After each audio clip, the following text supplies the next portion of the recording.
Assalamu alaikum ji, once again welcome back to Sunsilk World Cup Cricket Hangama. It is presented by Panther Tires, powered by Sparks smartphones, shine with Sparks, and of course brought to you by Zameen.com. Har pata hame pata hai. We are joined by the City News Network live. तो तमाम network पे हम आप सबको खुशामदीद कहते हैं and we are going live on all the channels simultaneously.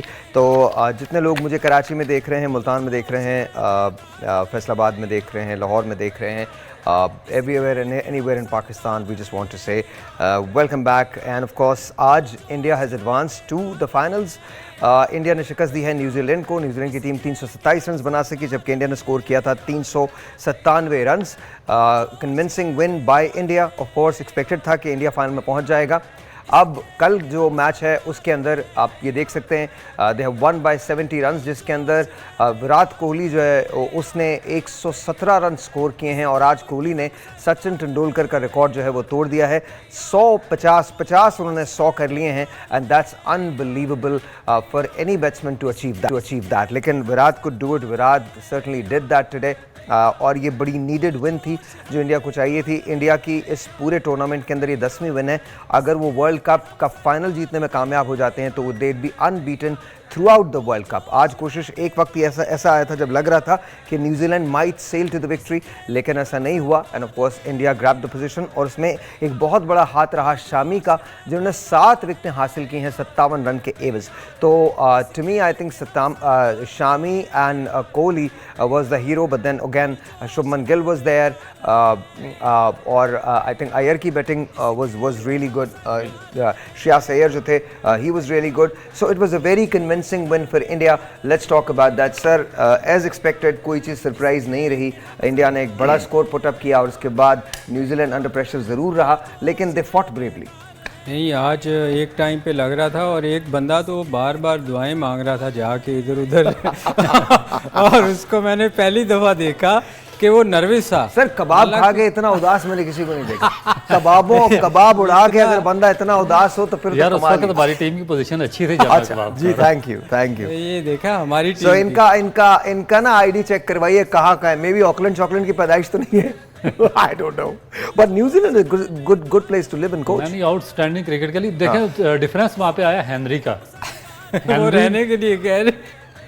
I mean, if you for an assignment, you can go there. हाँ बिल्कुल, क्यों नहीं, बड़ी खूबसूरत जगह है वो। हाँ, बार आप ये कह रहे हैं, maybe अगर पाकिस्तान में कोई नहीं आपको बुला रहा तो बारी हो सकता है वहाँ आ जाए। I don't know, I mean it can happen. नहीं, वैसे बड़ी खूबसूरत जगह है। हाँ, it is beautiful. क्वींसटाउन गए नहीं भाई आप?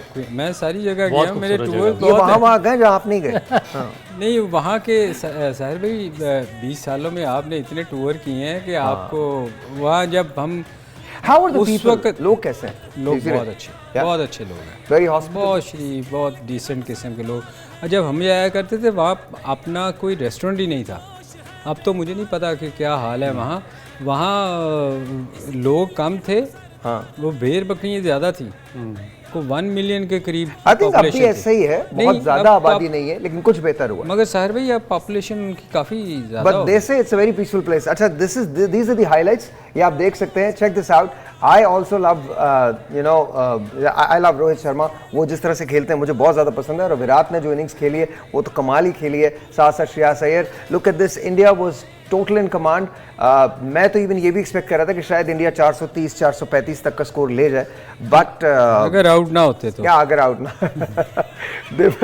they fell short, little under 400, I mean 3 runs short, लेकिन I think they लेकिन डिफरेंस वहीं पे आया जो इनके जो प्रीमियर बॉलर थे ना हेनरी, वो इस टूर्नामेंट के शुरू में वो सबसे सक्सेसफुल बॉलर जा रहे थे और उसको अच्छा इंडिया ने आज मिस फील्ड्स किए हैं बहुत। इंडिया ने भी की है और न्यूजीलैंड को मेरा ख्याल है कि सफ़र हेनरी की वजह से करना पड़ा, क्योंकि जब आपका एक दफ़ा इंडियन पिचेस पर आपका जो बॉलिंग का यूनिट है वो ब्रेक हो जाता है तो उसके बाद आपके लिए बड़ा मुश्किल होता है कम बैक करना। आप देखें कि उनके रिप्लेसमेंट पे सऊदी आए हैं, 10 ओवर में 100 रन हुआ उनको, 86 हुआ है बोल्ट को, और मेरा ख्याल है कि अगर वो होते तो इम्पैक्ट डालते, अगर 30-40 रन का भी इम्पैक्ट आ जाता तो मेरा ख्याल है कि बहुत ही क्लोज चला जाता है। But here's my question, Kohli the great, I mean who is going to beat that record? कौन इस रिकॉर्ड को? आई एम श्योर जैसे कहते हैं सलीम भाई रिकॉर्ड टूटने के लिए होते हैं। देखें तेंदुलकर ने जब किया था ना 49, तो हम सोचते थे यार के 16 साल की एज में वो आया था, कैसे टूटेगा। मगर ये फिर एक बंदा आया कोहली जिसका नाम है, उसने वो तोड़ दिया और उसने अभी आगे और करना है, आगे और तो करना ये तो टूटने के लिए होते हैं साहिर भाई, कोई और आएगा। अच्छा, सबसे बड़ी बात है जो उसकी क्लास है ना, वो उसका पॉइस है, जिस तरह से वो खेलता है, जिस तरह से वो इनिंग को बनाता है, बिल्ड करता है। अच्छा, एक चीज़ मैं ना आज मेंशन करना चाहूँगा। आज देखो साहिर भाई कि वो कितने, इंडिया एक टाइम पे बहुत अंडर प्रेशर आ गया था। मुझे ना एक हमारा कप्तान याद आ गया था जिसने राउफ को पॉइंट पे खड़ा किया हुआ था। जब राउफ से कैच छूटा तो वो इसको कहता तू किधर, राउफ कहता जी मैं पिछले 5 ओवरों से इधर खड़ा हूँ। 5 ओवर से 2 दिन से इधर ही खड़ा। वो कौन थे कप्तान? नहीं छोड़े, वो उसके और वो साहिर भाई आज आप देखें कि राहुल इतना अंडर प्रेशर था शर्मा कि उसने पॉइंट पे उस फील्डर को खड़ा किया हुआ था जो फास्ट बॉलर था, मेरी तरह बुमराह खड़ा। और बुमराह ने 2 दफ़ा, अच्छा वो सबसे मुश्किल फील्डिंग है। पॉइंट एक ऐसी जगह है जो सबसे मुश्किल फील्डिंग है, क्योंकि वहाँ बॉल टर्न करता है। अगर आप स्पेशलाइज ना हो उस फील्डिंग, उस जगह की फील्डिंग पे, तो वो आपको समझ ही नहीं आती, क्योंकि आप इधर जाते हैं बॉल इधर से निकल जाती है स्पिन करके। तो आज उससे ये वो मोमेंट था, ये वो मोमेंट था। आज तक हमने पूरा नहीं दिखाया, बट ये वो बुमराह खड़ा था। और भी कैप्टन को भी उस वक्त पता चला जब बॉल टर्न होकर उसकी टांगों से गुजर गई। इवन तुम किधर, इतने आपने ही खड़ा किया। इतने अंडर प्रेशर थे उनके, बहुत सारे अच्छे फील्डर से मिस फील्डिंग, बहुत मिस फील्डिंग हुई है, बहुत कैचेस छूटे, ड्रॉप हुए। 400 करने के बावजूद अंडर प्रेशर थे। प्रेशर जब देखे, अगर न्यूजीलैंड, एक बात से मैं रूफ से एग्री करता हूँ इस बात से कि अगर कोई टीम इंडिया को बीट कर सकती थी तो दैट वाज न्यूजीलैंड। उसमें उनमें पूरी सलाहियत थी, उन्होंने प्रूव किया है आज ये। आई मीन इवन दो 397 का टारगेट लेके ऐसे खेलना, ये बहुत बड़ी बात। मैं आपको बताऊं, अगर अगले और आज न्यूजीलैंड सिर्फ इंडिया के खिलाफ नहीं खेली है, आज न्यूजीलैंड इंडिया की टीम के खिलाफ नहीं खेली, इंडिया के खिलाफ खेली है। I mean look at that, look at the crowd. But लेकिन आज एम्पायरिंग बहुत अच्छी हुई है। जी अंपायरिंग बहुत अच्छी हुई है। There you go. I'm not going to say anything. कुछ नहीं, मतलब वायरल होने के लिए भी काफी होता है। अच्छा, एक वो चीज भी क्लैरिफाई कर दें, पिच के बारे में हम बात कर रहे थे। हाँ, तो वो आईसीसी, अच्छा ये न्यूजीलैंड की इनिंग्स है, वो देख लीजिए। वो पिच के बारे में बात करेंगे, वो ये न्यूजीलैंड की इनिंग है। और आज मेरे ख्याल में सिराज अच्छे खासे मुतासिर हुए हैं और इवन बुमराह मुतासिर हुए हैं। आउटस्टैंडिंग जिस तरह की बैटिंग मिचेल ने की है, 134 190, नहीं विलियमसन, मगर ये क्रेडिट जो है रऊफ शामी को जाता है। देखो हम एक्सपेक्ट कर रहे थे कि स्पिन, जिस तरह स्पिन हो रहा था, लंबा स्पिन हो रहा था, बड़ा अच्छा स्पिन हुआ है आज। मगर उसके बावजूद इस विकेट जो शामी ने किया है वो बड़ा शामी ने पहले 4 आउट जो किए हैं, मतलब एक्सपेक्ट नहीं कर रहे थे कि स्पिनर के अलावा कोई आपने, शामी ने सेकंड स्पेल में भी आके गेम चेंज किया। मतलब जो टर्निंग पॉइंट था वो शामी का सेकंड स्पेल था, जब उसने आके बिल्कुल ही गेम को चेंज कर दिया। शामी ने थ्रू आउट बड़ी अच्छी बॉलिंग की। आप देखें ना, उसने 57 पे 7 आउट कर देने इस विकेट पे जहां फास्ट बॉलर का कोई चांस नहीं। लेकिन सलीम भाई क्रेडिट उसको देना पड़ेगा, क्योंकि उसकी बॉलिंग में जो स्किल है, जो क्लास है, वो उसको आता है बैट्समैन के साथ खेलना। उसने लॉन्ग फॉर्मेट खेला हुआ, उसको एग्जैक्टली पता है कि कौन सी जगह से बैट्समैन को रिसीव करते हैं, किस पॉइंट से बैट्समैन को हम परेशान कर सकते हैं, विकेट ले सकते हैं। आज जैसे उसने राउंड द विकेट जाके दोनों लेफ्ट हैंडर बैट्समैन को आउट किया। तो मेरा ख्याल है कि पाकिस्तान के जो बॉलर्स हैं उनको भी ये इस तरह की सेंस डेवलप करनी पड़ेगी, और ये सेंस डेवलप होगी जब आपकी मसल मेमोरी बनेगी, आप लंबी क्रिकेट खेलेंगे। जब तक आप लंबी क्रिकेट नहीं फर्स्ट क्लास खेलेंगे, आप 50 ओवर की गेम में स्ट्रगल करते रहेंगे, आपको नहीं पता चलेगा कि बैट्समैन की वीकनेस कौन सी है, स्ट्राइक कहाँ पे करना और हमने उनको आउट कैसे करना है। इनको कौन लंबी क्रिकेट खिलाएगा? Sir let's see how it's gonna happen. और वर्ल्ड कप में विराट कोहली हाईएस्ट स्कोरर बन गए। 711 रन विराट कोहली ने बनाए। क्या बात है, 711 रन, मतलब unbelievable. Hats off to Virat Kohli. Congratulations to India. Congratulations to Virat Kohli, Rohit Sharma, and congratulations to Mohammad Shami. I think you guys have proven above par कि आप लोगों ने जो क्रिकेट खेली है, इंडियन जो cricket खेली है, उसका किसी से मुकाबला नहीं है अभी तक तो। एंड आई थिंक अब जो कल का मैच है वो ऑस्ट्रेलिया वर्सेस साउथ अफ्रीका है। कल पेशनगोई ये है कि बारिश होगी, एक एक्स्ट्रा दिन जो है वो दिया जा रहा है। अगर उसमें भी नहीं हुआ तो फिर साउथ अफ्रीका एडवांस करता है। अगर ये 2 दिन में मैच नहीं हुआ तो साउथ अफ्रीका रन रेट की बुनियाद पे आगे एडवांस कर सकता है या फाइनल में पहुंच सकता है। सो ऑस्ट्रेलिया के सर पे एक तलवार लटकी, बिकॉज आई थिंक अगर मैच होता है तो ऑस्ट्रेलिया वुड क्वालिफाई और फाइनल जो होगा वो इंडिया और ऑस्ट्रेलिया का होगा। लेकिन अगर मैच नहीं होता दोनों दिन तो फिर बुमा की टीम है, आप गलत। Sir I love Bumrah too, but that doesn't आप नहीं देखना चाहते बुमा को ट्रॉफी उठाते फाइनल नहीं, मैं मेरे देखने से मैं तो चाहता था बाबर आजम ट्रॉफी उठाएं, बट इसका ये मतलब थोड़ी है कि बाबर आजम ट्रॉफी उठा रहे हैं, ऐसा नहीं हुआ ना। नहीं, बाबर आजम ने तो क्वालीफाई नहीं किया तो बस फिर बात खत्म। देखना तो अपनी टीम को क्वालीफाई करवा दी। मैं अपनी जिंदगी में सिर्फ पाकिस्तान को ट्रॉफी उठाते हुए देखना चाहता हूँ। मैं पाकिस्तान जिस भी मुकाबले में जाए, मेरी हमेशा से ख्वाहिश ये होगी कि पाकिस्तान ट्रॉफी उठाए। लेकिन आपने मुझे मायूस किया, मुझे उम्मीद थी कि आप बूमा को देखना चाहेंगे, क्योंकि सर मैं बूमा को वैसे ही देखता हूँ, मेरे कमरे में तस्वीर लगी हुई बूमा की, मैं वैसे ही देख लेता हूँ बूमा को। बट यू नो मैं सो कमिंग बैक टू हम जो बात कर रहे थे, लेट्स से कि कल का मैच होता है और कल ऑस्ट्रेलिया क्वालिफाई करती है या साउथ अफ्रीका क्वालिफाई करती है 19 को, इंडिया स्ट्रैटेजी चेंज करेगा अपनी? बिकॉज इंडिया ने बैंक किया हुआ है कि उसने वर्ल्ड कप जीतना ही। मेरा नहीं ख्याल, देखें जो टीम का उनका कॉम्बिनेशन बना हुआ है, हाँ। मेरा नहीं ख्याल कि वो कोई चेंज लेके आएंगे। हाँ। क्योंकि उनका एक सेट पैटर्न है, उनकी बॉलिंग के मुताबिक वो विकेट बनाते हैं। आज देखें बैट्समैनों के मुताबिक बड़ी स्लो विकेट थी। उनका हर साइड से देखें ना, स्लो विकेट भी होएगी तो उनके स्पिनर काम कर जाते हैं। आज स्पिनर्स ने कोई काम नहीं किया। स्पिनर्स को काम करने का मौका जब मिलेगा जब फास्ट बॉलर छोड़ेंगे, ऊपर से फास्ट बॉलर शामी जो बॉलिंग कर रहा है अनबिलीवेबल है। और आज जहाँ तक आपने साउथ अफ्रीका और ऑस्ट्रेलिया का मैच कहा है, ये वन साइडेड हो सकता है एक सूरत में। अगर ऑस्ट्रेलिया जीत के पहले स्कोर कर देता तो फिर तो बिल्कुल ही नहीं कर पाएंगे, फिर तो तेरा बुमा गया।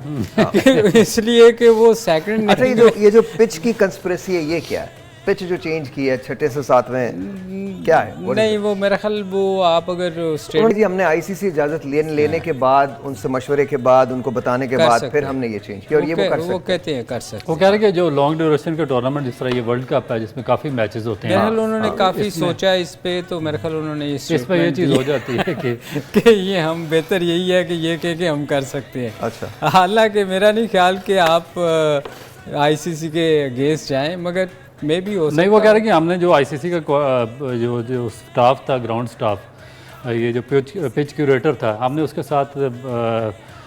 उसके साथ बात करके तो फिर इस पे चेंज की थी। ओके, और ऐसा किया जा सकता है, और इस तरह आईसीसी कह रही है कि किया जा सकता है, ये कोई नई चीज़ नहीं है, इससे पहले भी मुख्तलिफ इवेंट्स में हो चुका है। तो ये हो चुका है। तो आज इंडिया ने एक और रिकॉर्ड इंप्रूव कर लिया है। अब उन्होंने 11 मरतबा वानखेड़े स्टेडियम में मैचेस जीते हैं और 19 मैचेस अभी तक इंडिया ने हारे।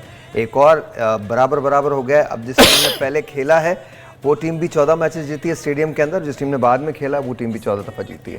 सो it's sort of kind of an even match. बड़ा क्लोज जा सकता था, बस आउट हो गए। That's exact. But anyway, I think nonetheless, आपको खुद कैसा फील हुआ, गेम देख के कैसा फील हुआ? आउटस्टैंडिंग गेम हुई है। इस तरह शुरू किया उसके रोहित शर्मा ने क्लास इनिंग खेली है। उसके बाद सबसे जो ज़्यादा इंटरेस्ट डेवलप हुआ है इस मैच में, वो ऑफ कोर्स जो कोहली की इनिंग थी उसमें थी, क्योंकि पूरी वर्ल्ड जो क्रिकेटिंग वर्ल्ड थी वो इस बात की उम्मीद कर रही थी कि ये आज सचिन तेंदुलकर का रिकॉर्ड तोड़ देंगे, और उन्होंने वाकई तोड़ दिया। और एक बड़े मैच में जहाँ पे इतना बड़ा क्राउड था, जो Bollywood stars were there. David Beckham आज देखिए, सचिन तेंदुलकर, विव रिचर्ड वहाँ पर थे। उसने ये देखें कि जब वो आया है तो वो थोड़ा स्ट्रगल किया है उसने शुरू में अंडर प्रेशर था, मगर वो मैंने आपको कहा ना, वो ऐसा प्लेयर है कि वो उसको फ़र्क कोई नहीं पड़ता। वो जितना ज़्यादा क्राउड हो, जितने ज़्यादा लोग हों, वो उतना ही अच्छा खेलता है और उतना एंजॉय करता है। और वो कितना क्लीन हिटिंग की है आज उसने। शुरू का थोड़ा सा उसका स्ट्रगल वाला था। अर्लियों ने एक अपील हुई थी सलीम भाई उस पर, और वो बड़ा नैरोली उस पर बचा था मेरा ख्याल। वो थोड़ा सा ट्रिकी सा था, वो कुछ समझ नहीं आई कि क्या हुआ। इनसाइड एज कैसे हो गया, क्योंकि वो हालांकि उससे पहले एक छोटा सा खुद भी परेशान था। छोटा सा एक ब्रेक लेना है। ब्रेक के बाद जब वापस आते हैं तो पाकिस्तान में भी बड़ा इवेंटफुल दिन रहा है पीसीबी के हवाले से, उसके बारे में बात करेंगे, क्या सही है क्या गलत है, वो टॉक अबाउट इट, लेकिन आफ्टर ब्रेक।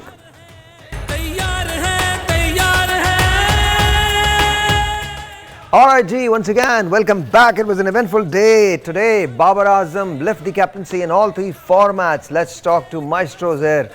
जी जनाब, रऊफ भाई, पहले तो आपसे पूछता हूँ, मुझे बताएं ये ठीक फैसला है बाबर का कैप्टनसी छोड़ने का? तीनों फॉर्मेट में छोड़ा गया है, छुड़वाया गया है, व्हाट हैपेंड? देखिए, छुड़वाया गया, अगर छोड़नी होती तो बाबर आजम मेरा ख्याल है कि काफ़ी पहले छोड़ चुके होते कैप्टनसी। तो अब इनको मेरा ख्याल है कि मैसेज कन्वे किया गया होगा कि आप इस तरह करें, और फिर जो रिकमेंडेशंस होती हैं और जो गाइडलाइंस होती हैं पाकिस्तान क्रिकेट बोर्ड की, ज़ाहिर है अगर आप बहुत ज़्यादा स्ट्रॉन्ग नहीं है तो फिर आपको उन गाइडलाइंस को फॉलो करना पड़ता है। बाबर आजम डेफिनेटली जानते हैं कि उनका एक लंबा कैरियर आगे है, और उन्होंने पाकिस्तान को बड़ा आगे सर्व करना, लंबी क्रिकेट खेलनी है, तो डेफिनेट उन्होंने जो बोर्ड ने उनसे उनको गाइडलाइन दी होगी तो उन्होंने उसको फॉलो किया होगा। So I don't think it's the case of कि बाबर ने खुद ये फैसला नहीं, खुद तो सवाल ही पैदा। सलीम भाई, do you agree? गाइडलाइन क्या दी होंगी? गाइडलाइन ये दी होंगी कि आप एज ए प्लेयर खेले, हमने ये फैसला कर लिया और आपको अब हमारे इस फैसले पे अच्छा, don't you think it's the right thing? Because I think Babar बहुत बड़ा player, I think honestly Pakistan में इससे बड़ा प्लेयर इस वक्त कोई भी नहीं है और दुनिया के चंद बेहतरीन प्लेयर्स में से वो एक प्लेयर है। पाकिस्तान को उसकी बहुत ज़रूरत है। कैप्टन आते जाते रहेंगे, लेकिन ये Babar is a player Pakistan के लिए बड़ा वाइटल है, बहुत इंपॉर्टेंट है। मगर साहिर भाई वो इसमें कोई शक नहीं कि हमारा बहुत बड़ा प्लेयर है और उसने पाकिस्तान को बड़ा लंबा सर्व करना है, मगर वो जो एक चीज़ होती है ना वो आपके दिल में रह जाएगी, कोर्स क्योंकि आपने उसको निकाला है, आपने बुला के उसको निकाला है, तो आप जो मर्ज़ी कर लें, वो उसके दिल में या ये बैठ जाएगी एक चीज़। आपको जो भी फैसला करना था उसके साथ, भाई कि हम उसके साथ वो ना करें जो हमने बाकी बहुत बड़े बड़े लोगों के साथ, ये उसके साथ हो नहीं सकता, होएगा नहीं। मैं आपको उसकी रीज़न बताऊं, इसलिए कि उसके अलावा पाकिस्तान की टीम में और कोई है नहीं जो उसको रिप्लेस करेगा। सर, टेस्ट की कैप्टनशिप जो है वो दी गई है शान मसूद को। What do you think? आपको मेरा ख्याल है हमने पहले भी बात की, but I just want to, मगर मुझे समझ नहीं आ रही, लोगों ने हमें भी ज्वाइन किया है। देखे ना, एक बंदे की परफॉर्मेंस, एक बंदा टीम में नहीं है, उसकी जो परफॉर्मेंस पिछले 10 मैचों के निकाल लें, वो कोई एवरेज भी नहीं है उसकी ख़ास, और आपने उसको सडनली कैप्टन बना दिया है। मेरे ख्याल में जो हमने पहले भी बात की थी कि एक बंदा जो फर्स्ट क्लास क्रिकेट खेल रहा है, इसने रऊफ इस चीज़ से एग्री नहीं करता, मैं एग्री, वो इतना भी बूढ़ा नहीं हुआ अभी कि हम सरफराज ऑफ कोर्स कि उसको हम बिल्कुल निगलेक्ट कर दें कि उस बंदे ने एक चीज़ देखो यार, एक होता है कि आप शो करते हो कि मेरे कितना इंटरेस्ट है क्रिकेट में, बाकी लोगों ने टीवी पे बैठ के वर्ल्ड कप की कमेंट्री एज ए एक्सपर्ट बैठे हैं, फर्स्ट क्लास खेलनी चाहिए थी, नहीं खेली। उस बंदे ने शो किया कि नहीं यार मैं फ़र्स्ट क्लास खेलूँगा, और मैं उसकी टीम जीती, और उसने पाकिस्तान के लिए खेल भी रहा है और उस कप्तान भी रहा है। तो मेरे ख्याल में अगर आपने एक किसी बंदे को लेके आना ही था तो फिर ऐसे बंदे को लेके अच्छा, आते। दूसरी एक और बात भी, आई थिंक सरफराज के पास जो एक्सपीरियंस है वो शान मसूद के पास नहीं है।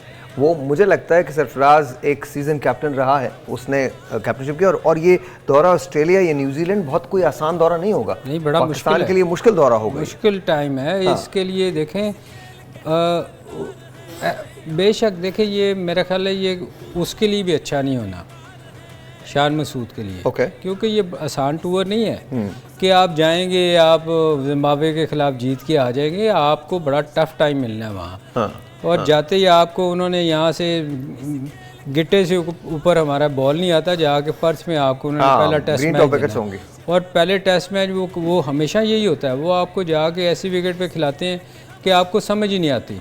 वो जितनी देर में मरूफ को ये था कि हमारे हारने की वजह ये होती है कि जब हम वहाँ जाते हैं ना, तो आप देखो आखिरी टेस्ट मैच में जाके हमारी परफॉर्मेंस बड़ी अच्छी होती है, क्योंकि हम 2 माह के बाद एडजस्ट कर पाते हैं बाउंस को, तो उतनी देर में टूर ख़त्म होने वाला होता है, और हम हमेशा सिडनी में टेस्ट मैच जीते हैं, क्योंकि वो थोड़ी विकेट भी हमारे टाइप की होती है और टाइम मिल जाता है आपको वहाँ एडजस्ट करने में। तो ये मुश्किल टूर है, इसमें आसानी नहीं होगी, उसको बड़ा मुश्किल होना है। शान मसूद की कैप्टनसी, देखिए इसमें बेसिक चीज़ ये है कि उस पर बहुत बड़ा प्रेशर इसलिए होगा कि 15-16 इनिंग्स में उसका कंटिन्यू फेलियर है शान मसूद का, और ये ऐसी एक हकीकत है जिसको कोई भी जुटला नहीं सकता कि एक ऐसा आदमी को आपने पाकिस्तान टीम का कैप्टन बना दिया कि जिसकी जो आउट ऑफ फॉर्म था, जिसको परफॉर्मेंस बेस पे पाकिस्तान टीम से साइड पे किया गया था, और जब उसको वापस लाया गया तो तभी उसकी परफॉर्मेंस नहीं थी। अब सबसे बड़ा उस पर प्रेशर क्या होगा, क्योंकि कोई भी captain lead from the front उसी टाइम पे कर सकता है जब वो खुद परफॉर्म करेगा। अब सबसे पहले उस पर यह प्रेशर आएगा कि क्या वो शेल था पिछली 16 या 17 इनिंग का उस पर, जिसमें वो स्कोर नहीं कर पा रहा था, क्या वो उसको तोड़ने में कामयाब होता है? So here's my question, what if Shan Masood doesn't perform, तो फिर उसके करियर का क्या है? देखिए ना उसका क्या, फिर आप पाकिस्तान क्रिकेट बोर्ड के पास क्या रीज़न होगी उसको कंटिन्यू करवाने की, क्योंकि एक तो पहले ही उसका फेलियर आ गया, मजीद अगर ऑस्ट्रेलिया में 2-4 इनिंग्स में वो फेल हुआ, तो आप क्या अब having not taking anything away from Shan Masood, but I just want to understand this, अब क्या रीज़न है कप्तानी देने की? देखिए एक कम्प्लेक्स, अगर मैं बताता हूँ जी, आपको, ये मेरा ख्याल है कि हम एक इंग्लिश के कम्प्लेक्स से बाहर नहीं निकले। हमने सरफराज को क्यों चेंज किया? सरफराज आउटस्टैंडिंग कैप्टन था, मगर प्रॉब्लम क्या था कि कुछ लोगों को पसंद नहीं था, कुछ को कम्प्लेक्शन पसंद नहीं होता, कुछ को ज़ुबान पसंद नहीं होती, कुछ को इंग्लिश पसंद नहीं होती, किसी को कुछ पसंद नहीं होता। अब देखिए आपने उसको 3 फॉर्मेट का कैप्टन सर बनाया। ऐसी पेटी चीजों पे अगर हम जाएंगे तो फिर तो अजीब सर ये हो रहा है ना, देखें कि अब किस बेस पे अच्छा, एक को कैप्टन बनाया मैं जाता है, किसको एक निकाला टेलीफोन जाता है। कॉल ले लूं। मिट्स के बैट के लिए एक टेलीफोन कॉल है। इस बैट से मलिक साहब भी खेलते रहे काफी अर्से, तो let's take a phone call. Let's see who this is online. ये लाइव बैट्स हम देने जा रहे हैं और साइन होंगे ये रऊफ भाई के और मलिक साहब के। अस्सलाम वालेकुम जी। अस्सलाम वालेकुम जी। वालेकुम अस्सलाम जी। आपका नाम? जी वजीउल हसन। जी वजीउल हसन साहब, क्या कहेंगे आप? मिट्स का बैट तो आपने जीत लिया, क्या कहेंगे आप? अच्छा सर, मैं ये पूछ रहा हूँ आपसे कि अभी बाबर आजम जिस तरह नोटिफिकेशन आ रहा है, न्यूज़ आ रही है कि वो कैप्टनसी छोड़ रहा है या उसको छुड़वाने का कह रहे हैं, तो उस पर उसकी परफॉर्मेंस का बाद में कोई इफेक्ट होगा? मेरे ख्याल में तो परफॉर्मेंस बहुत बेहतर हो जाएगी। ये जब मैं बाकी इन दोनों से पूछ लेता हूं, लेकिन मेरे ख्याल में परफॉर्मेंस बाबर की बहुत एनहांस कर जाएगी। बाबर पाकिस्तान के लिए बहुत अरसा खेलेगा। If anyone can play that's Babar Azam. और मेरे ख्याल में उस क्लास का बैट्समैन इस वक्त शायद दुनिया में पहले जो 10 बैट्समैन है वो उसमें आता है, और शायद पहले 2-3 रैंकिंग के अंदर उसका नंबर है। वो क्लास के एतबार से, टेक्निक के एतबार से बहुत सॉलिड आदमी है। तो आई थिंक मेरे ख्याल में उसकी अगर वो कैप्टन नहीं भी है उसकी अहमियत कम नहीं होती, और वो बहुत अच्छा खेलेगा पाकिस्तान के लिए। सर नहीं, बिल्कुल ठीक कहा साहर भाई आपने कि वो एक ऐसा प्लेयर है को मेरा ख्याल है जो वो उसका एक प्रेशर होता है ना कप्तानी का, कि आपको बहुत सारी चीज़ें सोचनी होती हैं। हाँ। आपका ज़्यादातर दिमाग जो है ना वो बाकी चीज़ों में रहता है कि मैंने अब क्या करना है, विकेट कैसा है, बॉलिंग किसको करवानी है, बैटिंग किसको करवानी है, कौन सा बैट्समैन स्ट्रॉन्ग है, किस मौके पे किसको बॉलिंग। तो ये चीज़ें जो थी ना वो उसको उसकी बैटिंग पे इफेक्ट करती हैं। और बहुत सारे कप्तानों ने छोड़ी भी है क्रिकेट। आप देखें तेंदुलकर ने छोड़ दी इसी वजह से, विराट ने छोड़ी, वो 2.5 साल स्ट्रगल करता रहा। बिल्कुल। तो बात ये है कि मेरे ख्याल में उसकी कप्तानी से कोई फ़र्क नहीं पड़ेगा। हाँ, वो जो तरीका है वो गलत था कि वो उसको वो छोड़ना नहीं चाह रहा था, तो मेरे ख्याल उसको कॉन्फिडेंस में लेना चाहिए था। अगर वो, मैं पहले भी कह चुका हूँ कि उसके दिल में ये बात रहेगी। और ये इससे होता क्या है, फिर ग्रुपबाजी ये बनती हैं, ग्रुप बनेंगे। मैं बहुत सारे मुझे चीज़ें याद हैं कि किसी को कप्तानी से हटाने के लिए बहुत कुछ किया जाता रहा है। जब मेरे टेन्योर में मैंने मेंशन भी किया है 1-2 दफ़ा कि लोगों को हटाने के लिए बड़ा कुछ किया जाता है, फिर ग्रुप बनते हैं ना। फिर इसीलिए ग्रुप बनते हैं कि जब आप किसी के साथ ज़्यादती करते हैं ना तो फिर आपके ख़िलाफ़ भी ग्रुप बनते हैं। तो ये जो चीज़ें हो रही हैं ये नहीं होनी चाहिए। उसको, आपका मेन प्लेयर है जिसने पाकिस्तान को लंबा सर्व करना है, उसके साथ बैठ के बेशक उससे पूछते कि यार बता तेरी क्या रज़ा है, वो वाली बात है। I agree with you. I think उसको दौरा ऑस्ट्रेलिया के लिए रखना चाहिए था कप्तान। दौरा ऑस्ट्रेलिया न्यूजीलैंड के लिए रखना चाहिए था। उसके बाद जो चेंजेस होती हैं वो चेंजेस हो जाती हैं। Coming back to you sir, T20 का कप्तान अनाउंस हुए हैं शाहीन शाह अफरीदी, कैसी मूव है? देखिए T20 में मेरा ख्याल है कि बाबर आजम अच्छा परफॉर्म कर रहे थे। आप लास्ट ईयर जो T20 वर्ल्ड कप का फाइनल ऑस्ट्रेलिया में हुआ, आप उसका फाइनल खेले हैं। उससे पहले जो T20 वर्ल्ड कप हुआ आप उसका सेमीफाइनल खेले हैं और ऑस्ट्रेलिया से आ रहे हैं, जिसपे शायद और वो तो वक्त वो था जब आपने एक मैच भी नहीं हारा था, अप अंटिल सेमीफाइनल एक मैच भी नहीं हारा था, और उसमें बाबर आजम कैप्टन थे। यही चीज़ मुझे समझ नहीं आती कि सरफराज के केस में भी सेम सिनेरियो बना। एक ब्रेक है जी, मुझे इशारा हो रहा है कि ब्रेक है, तो वक्फा जरूरी है जी, ब्रेक।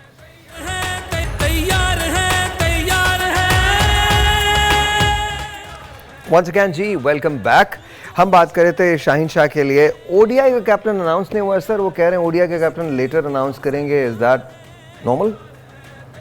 वो सर भाई वो पर्ची निकाली थी, वो मेरा ख्याल नाम गलत निकला है। वो अब वो महज शादाब को कोशिश कर रहे हैं बनाने की। वो है शादाब को, वो क्यों नहीं, उसकी निकलेगी, उससे एक वही रह गया जो जिसकी बारी नहीं लगी उसको।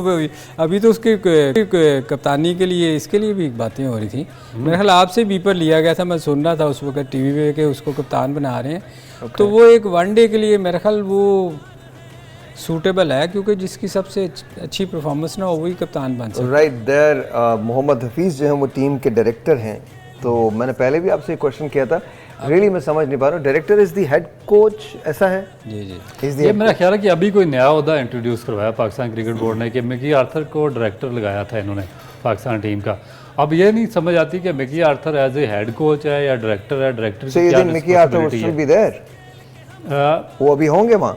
अब उनको हटा दिया गया, मे भी अब उनके साथ किस किस्म का इनका एग्रीमेंट है कि 2 डायरेक्टर चल रहे हैं, एक पैरेलल चलेंगे या एक डायरेक्टर की किसी और जगह रिस्पॉन्सिबिलिटी लगाएंगे। वो मेरे ख्याल में ये टेम्पररी डायरेक्टरशिप है जो उनको न्यूजीलैंड और ऑस्ट्रेलिया के दौरे के लिए दी गई है। हाँ, ये भी हो सकता है। हाँ, और परमानेंट डायरेक्टर इसका मतलब है फिर मिकी आर्थर रहेंगे या उनको किसी और जगह पे अपॉइंट करेंगे। अब उनका मुझे स्टेटस नहीं समझ, क्योंकि डायरेक्टर तो मिकी आर्थर है पाकिस्तान क्रिकेट के और उनके साथ एग्रीमेंट किया गया। वो जो आप कह रहे थे कि हो सकता है उनको एकेडमी में लगा दिया जाए, तो वो तो ऑनलाइन कोचिंग का आदी है, वो एकेडमी में कैसे रहेगा? वो मेरा नहीं ख्याल कि यहाँ पे रुक सकेंगे किसी सूरत भी, वो वापस जाएंगे और फिर उनको रिज़ाइन करना पड़ेगा। और उनके लिए ईजी एक्सेस यही है कि अगर वो रिज़ाइन करेंगे तो मेरा ख्याल है कि शायद फिर पीसीबी को उनको कुछ पे ना करना पड़े। अगर पाकिस्तान क्रिकेट बोर्ड उनको रिज़ाइन उनसे लेगा तो फिर इनको पे करना पड़ेगा जो आगे बड़ा कॉन्ट्रैक्ट है उसकी बकाया। And we're hearing news about Wahab Riaz as well, that Wahab would be the selection committee chairman. Sir, नहीं, मेरा ख्याल है कि वो 2 जगह पे कर सकता है काम। I don't know, conflict of interest, you think? हाँ, नहीं, मेरा नहीं ख्याल कि ये हो सकता है, ये ऐसे ही हो। तीसरी जगह पे वो पेशावर ज़ल्मी का भी पार्ट है, उधर से भी खेल रहा है अभी तक पीएसएल में। Is he playing still? हाँ, स्टिल Okay. तो मेरा नहीं ख्याल कि वो 3 जगह PSL is going to happen on 8th February, पहला मैच है, 8 February को इलेक्शंस भी हैं, so I don't know if PSL is going to happen or not.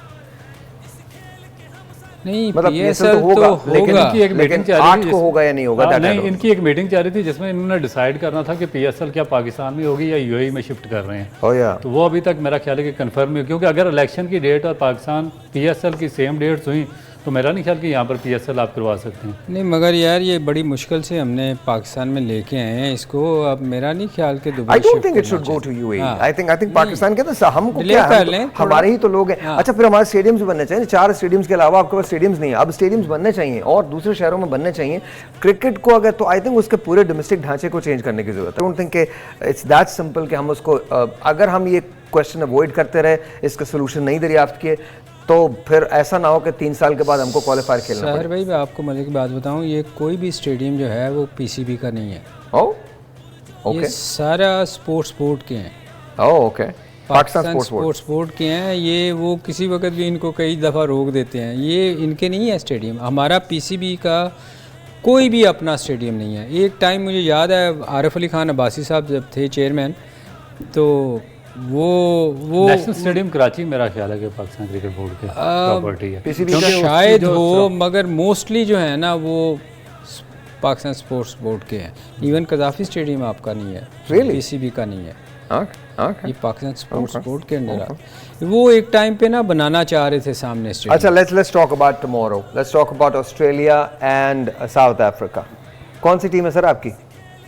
देखिए, मेरा ख्याल है कि टॉस पे बहुत ज़्यादा डिपेंड करेगा। अगर ऑस्ट्रेलिया टॉस जीतता है तो यार नहीं, ये ना बात करो, तो भूमा को जो मर्जी हो जाए। साउथ अफ्रीका जी, साउथ अफ्रीका आपकी सर। ये देखें ऑस्ट्रेलिया ये वो नहीं, हम वैसे को टॉस पे पसंद क्यों ना करें? नहीं, टॉस पे वो सही कह रहा है, वो टॉस पे बहुत। सर मैं आपको एक और बात बताऊं, अगर कुदरत फेवर देने पे आई और दोनों दिन बारिश हुई, कल बारिश की प्रेडिक्शन है, तो फिर बुहुमा फिर मैं यू टर्न मार लूंगा, फिर आप फिर मैं जाऊंगा उधर साउथ अफ्रीका की तरफ। तो देखिए, रन रेट के हिसाब से साउथ अफ्रीका बेटर है। अगर ऐसा होता है और दोनों दिन बारिश हो जाती है और मैच वॉश आउट हो जाता है, तो ऐसी सूरत के नतीजे में साउथ अफ्रीका जो है वो फाइनल के अंदर पहुंच जाएगी और 19 नवंबर को अहमदाबाद में साउथ अफ्रीका मुकाबला इंडिया से होगा। लेकिन ऐसे हो नहीं सकता कि 2 दिन इंडिया में बारिश चलती रहे। हाँ, मेरे ख्याल में ऐसा होगा नहीं। मैच हो जाएगा क्योंकि इसमें 25 ओवर तक लिमिट है और 25 ओवर तक तो मेरा ख्याल है कि इजीली टाइम निकल आएगा। कुदरत के आगे तो ऑफ कोर्स फिर हो सकता है दुआओं पे काम आ जाए। ऑफ कोर्स नहीं ऐसा देखें, बात ये है कि इस वक्त इंडिया जितनी स्ट्रांग लग रही है पेपर पे और वैसे ग्राउंड पे, तो मेरे ख्याल में उसका मुकाबला नहीं है किसी भी टीम से। टीम जो भी आती है फाइनल में, उसको अगेन इंडियन टीम से नहीं, इंडिया से खेलना पड़ेगा। नहीं, फिर सकलैन को उनको ना रिक्वेस्ट करनी पड़ेगी। क्या रिक्वेस्ट करनी पड़ेगी सर? दुआ शुआ करवाएं, को रोजे रखवाएं ताकि बारिश ना हो। आई एम श्योर वो बहुत कर रहे हैं उसके लिए ना, बहुत ज्यादा कोशिश कर रहे हैं वो। अच्छा, उनकी भी टीम हमारे। आप कहते क्यों रुक गए? किसके लिए? नहीं, वो हम सब कोशिश कर रहे हैं ना, मतलब वो सब कोशिश कर रहे हैं। अच्छा, मैं समझा आप शदाब के लिए कह रहे हैं कि दुआएं कर रहे हैं बहुत। नहीं यार, वैसे आप बात बीच में से ना आई डोंट नो। मुझे नहीं लगता कि शादाब को वोरिया का कैप्टन बनाएंगे, मुझे नहीं लगता। मुझे लगता है कि if anyone, I think ODI के लिए आप सरफराज को ट्राई कर सकते हैं। ऐसा नहीं है कि आप नहीं ट्राई कर सकते, आप उसको बिल्कुल ट्राई कर सकते हैं। वो शॉर्ट लॉन्ग फॉर्मेट का दोनों का खिलाड़ी है और उसने प्रूव किया है टाइम इन टाइम आउट के सरफराज पे आप रिलाई भी कर सकते हो। तो आई थिंक आपके पास उससे बेटर चॉइस कोई भी नहीं है इस वक्त। अगर आप तीनों फॉर्मेट के अंदर देखें तो उससे बेटर चॉइस कोई नहीं है। But will it happen? I don't think so. But can it आपके ख्याल में हैपन? तीनों फॉर्मेट के अलग कैप्टन होने चाहिए और मेरा- टीमें भी मुख्तलिफ होनी चाहिए। नहीं, मुझे लगता है कम से कम 2 फॉर्मेट्स के एक जैसे हो सकते हैं। वनडे एंड T20 वो एक जैसा हो सकता है, टेस्ट की टीम अलग हो सकती है। नहीं, मेरे ख्याल टेस्ट मैच की और वनडे वनडे की का थोड़ी सेम होना चाहिए, बेहतर है, T20 का वो एक बिल्कुल होना टोटल चाहिए। डिफरेंट होना चाहिए। और T20 चूँकि बिल्कुल डिफरेंट है ना, वो तेज गेम 4 है। ओवर्स की गेम है, ठीक है उसके लिए शायद अलहदा सर। बट एक सवाल है, पाकिस्तान जब ऑस्ट्रेलिया जाएगा, न्यूजीलैंड जाएगा, आपको बॉलिंग चाहिए होगी, तो इस वक्त पाकिस्तान की बॉलिंग की सिचुएशन क्या है? मैंने कहा है ना, उसके लिए आप भी तैयार हैं। मैं भी तैयार हूँ, क्योंकि जितने बॉलर हमारे, मेरी भी बारी आ सकती है। ये There you एक्शन go, आपका there you ठीक है, go, that's it. Side on हो। हाँ, there you go, that's it, आगे और बारी की मेरी तरह आ गई। नहीं जाना ऐसे ऐसे करके साइड ऑन नहीं, मैं तो ऐसे बिल्कुल आपके सीधा। पास बॉलर ही नहीं है, सारे अनफिट बॉलर। बॉलिंग में मोस्टली मेरे ख्याल हमारे अनफिट है, हाँ, और आप बड़ा स्ट्रगल करेंगे सिलेक्शन में, आपको बड़ी प्रॉब्लम होनी है। आपको देखें, आपके पास रह के एक ही 2-3 ही रह जाते हैं बॉलर। इसमें सलीम भाई, शाहीन अफरीदी शाहीन तो और है ही, लेकिन मेरा नहीं ख्याल कि वो 3 टेस्ट मैचेस पूरे खेलेंगे। मेरा नहीं ख्याल वो कि नहीं 3 मीन मैचेस खेलेंगे, वो तो उनको खेलना पड़ेगा ना, नहीं, because खेलना we don't नहीं have पड़ेगा choice। क्योंकि उनका फिटनेस का इशू है। देखें कि उनको ये टू अर्ली वापस अच्छा, एक काम करते हैं, कल 1 बजे इसको हम यहाँ से कंटिन्यू करेंगे। 1999 में सेमीफाइनल हुआ था ऑस्ट्रेलिया और साउथ अफ्रीका के खिलाफ, जिसमें ऑस्ट्रेलिया ने एडवांस किया था। कल क्या होता है नो वन नोज, लेकिन प्रेडिक्शन बारिश की है। कल हम आपसे मिलते हैं 1 बजे, तब तक के लिए खुदा हाफिज़।